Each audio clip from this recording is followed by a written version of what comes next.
اقرأ باسم ربك الذي خلق.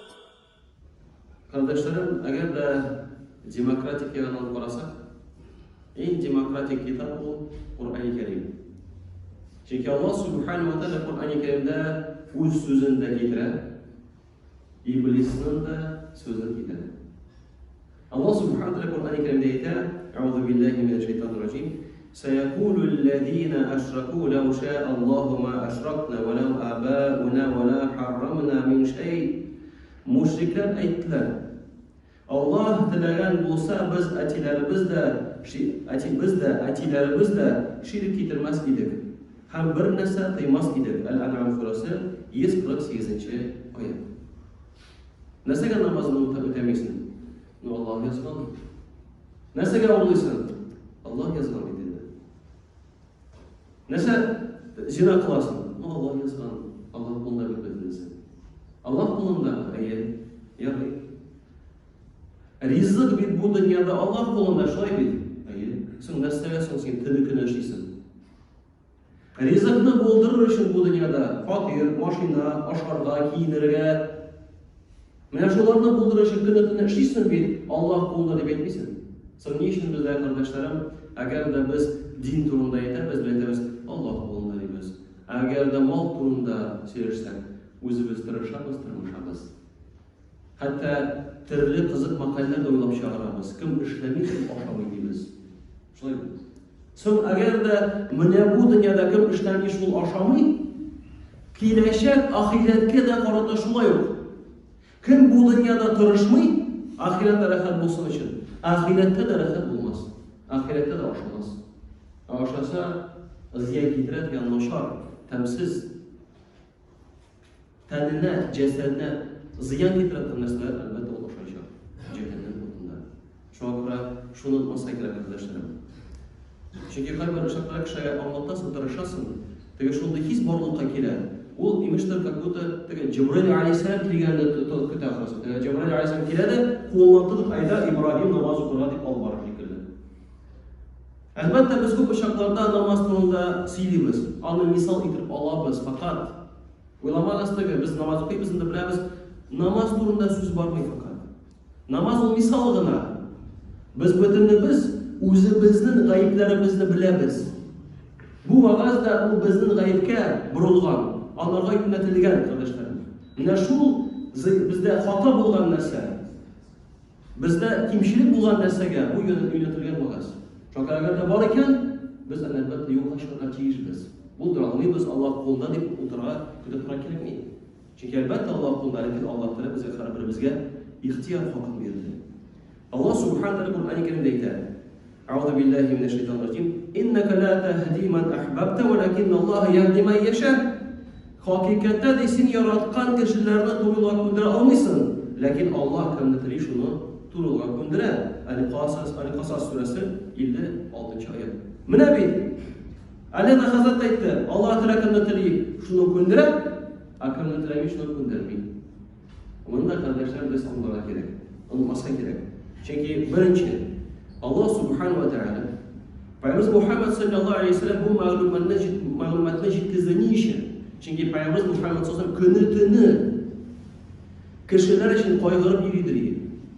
Kishilar namozda tug'il, kishilar Allohga ishonmagan, mana shularni qayg'urib Peygamber Muhammed sallallahu aleyhi ve sellem o'zini noshor halga kiritadi. Har bir kishini qayg'urib. Biz uni ala bo'ldira olmaymiz. Biz xotinimiz, bolalarimiz uchun, tug'anlar uchun qayg'uramiz, o'ylaymiz, fikrlaymiz. Ana shu bo'lgan kishi turunda. Peygamber Muhammed sallallahu aleyhi ve sellem butun qavm uchun shulay qayg'urib yurgan. Ham Alloh taolo unga yedirgan, sen qayg'urma deydi. Bu sening qo'lingda tug'il, bu ish Alloh qo'lida. Allohga tavakkalla. Sababni qil, lekin qayg'urma. İkinci yaktan, agar da Allah Subhanahu wa Ta'ala Peygamber Muhammed sallallahu aleyhi ve sellem'ga mana shu kishni bergan bo'lsa, endi kishini to'g'riga ko'ndirirga. Bu duo qo'lda. Ammo Peygamberga u kishni bergan bo'lgan bo'lsa, narsa bo'lar edi? G'adilsizlik bo'lar edi. Chunki Allah Subhanahu wa Ta'ala agar tilasa, butun kishini to'g'riga ko'ndira oladi. Butun kishini. Lekin Alloh ishlamadi. Har bir kishiga ixtiyor huquqini berdi. Нәрсә телисең, шуны эшлисең. Ләкин ихтияр аша кылынган гамәлләр өчен Аллаһ субханаһу ва тааля алда ишетсен, җавап бирәчәксең. Монда бер нинди дә юк. Шик тә юк. Бер нинди шик юк. Аллаһ субханаһу ва тааля җавап бирәчәксең. Шуңа бу яктан да Пәйгамбәргә ул кешене бирмәү яхшы, чөнки Пәйгамбер Мөхәммәд саллаллаһу алейһи ва саллям бөтен кешене кайгырып, юлга күндергән булыр иде. Һәм кеше әйтергә, миндә ихтияр хакы юк иде. Хәзер кеше алай әйтә алмый. Чөнки Пәйгамбер Мөхәммәд саллаллаһу алейһи ва саллям хәтта анарга да ул хак бирелмәгән. Шуңа күрә дингә чакырабыз икән, аңлатабыз икән, онытмагыз. Аны намаз укуы да, гынах кылмауы да, турыдан баруы да безнең кулда түгел. Без фақат аңлатабыз. Хәтта безнең балаларыбыз да безнең кулда түгел, кардәшләрем. Безнең балалар да безнең кулында түгел. Фақат әгәр дә без туры юлда булсак, бәлки Аллаһ субханаһу ва тааля безгә мәрхәмәтлек күрсәтеп, балаларыбызны туры юлдан алып барыр. Бәлки. Шуңа күрә Аллаһка ялварабыз, дуа кылабыз, сәбәп кылабыз, ләкин нәтиҗәсе барбыр Аллаһ тарафыннан. Балалар кардәшләребез безнең кулда түгел. Балаларга аңлатабыз, күрсәтәбез, тырышабыз, аларның йөрәкләренә дингә карата, Аллаһка карата мәхәббәт салырга. Менә шул безнең эшебез, безнең вазифабыз, кардәшләрем. Хәтта Умар ибн Хаттаб турында без кайбер чакларда кешеләрне күрәбез дә бит, әйтәбез, бу наянда бер кашын дингә басмастыр. Шул сүзләр дөрес түгел. Умар ибн Хаттаб мәҗүсилек вакытында сахабалар әйтәләр иде. Бездә анардан күбрәк курккан кеше юк иде. Умар ибн Хаттабтан бөтен кеше сахабалар куркалар иде. Шундый каты иде ул мусламаннарга каршы. Киршәдер эшлидер иде, анардан куркалар иде.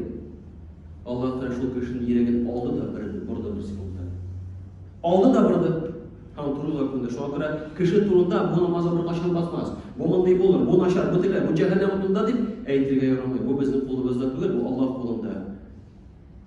Чөнки хәтта туры юлда булсаң да, әле мәгълүм түгел каясың барасың. Шуңа күрә без сыйбыз да, я мукаллибал кулуб, сабит кулубана аля диник. Йөрәкләрне айландыручы Аллаһка карата дуа кылабыз. Безне синең динеңдә ныгыт. Хәтта Пәйгамбер Мөхәммәд саллаллаһу алейһи ва саллям үзе дә шул дуганы кыладыр иде. Ул дуганы кылгачны кардәшләр, без дә көн саен ул дуганы кылырга тиешбез. Өченче кардәшләре бу аятка карата кешеләрнең теләкләренә, ихтиярларына каршы ислам диненә кертергә мөмкин түгел. Ла икраха фи дин, динебездә көчләү юк. Әгәр дә кеше дингә керим дисә, инде керә алмыйбыз. Хәтта әгәр дә син кызга иленәсең килә икән, ул христиан икән, син көчләп аны дингә кертә алмыйсың. Бу синең вазифаң түгел, бу безнең вазифа түгел. Без аны булдыра алмыйбыз. Я үзе ислам динен кабул итә, я иленәсең килә икән, шулай иленәсең шул хәлдә. Көчләп дингә кертеп булмый. Бу безнең кулда түгел, кардәшләр. Шуңа Аллаһ Тәала һәрбер безгә дә ярдәм итсә иде. Һәм шул нәрсә әйтәсем килә, әгәр дә Аллаһ субханаһу кемне тели күндерә, кемне тели адаштыра, шулай бит. Монда инде сорау туа. Әгәр дә мин тырышам, әгәр дә мин Аллаһ юлында ихлас белән йөрим, неужели мин Аллаһ Тәала тур юлдан алып бармас микән? Аллаһ Тәала безгә хадис кудусида әйтә: "Ва ида тaqarraba ila 'abdi shibran taqarrabtu ilayhi dhira'an." Әгәр минем кулым ди, карыш 5 ераклыгында якынайса миңа ди, мин аңа терсәк ераклыгында якынаермын. Ва ин атани машyan ataytuhu harwala. Ул миңа ашыкмыйча килсә, мин анарга ашыгып килермен. Һәм әгәр дә минем кулым миңа тиз адым белән килсә, мин анарга йөгереп килермен. Ягъни Аллаһ субханаһу ва тааля бер кайчан да иманлы кешеләрнең иманын юкка чыгармас.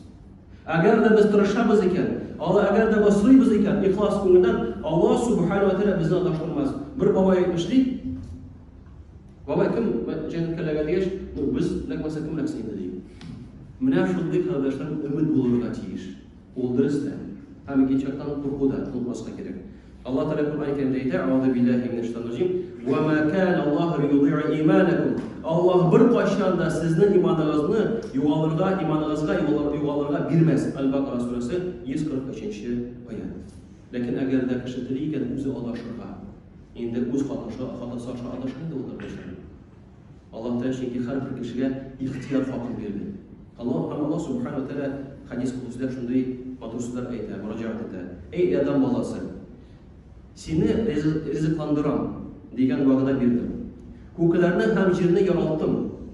Men bir kesak rizq senga keltirga og'ir bo'lib bo'lamani.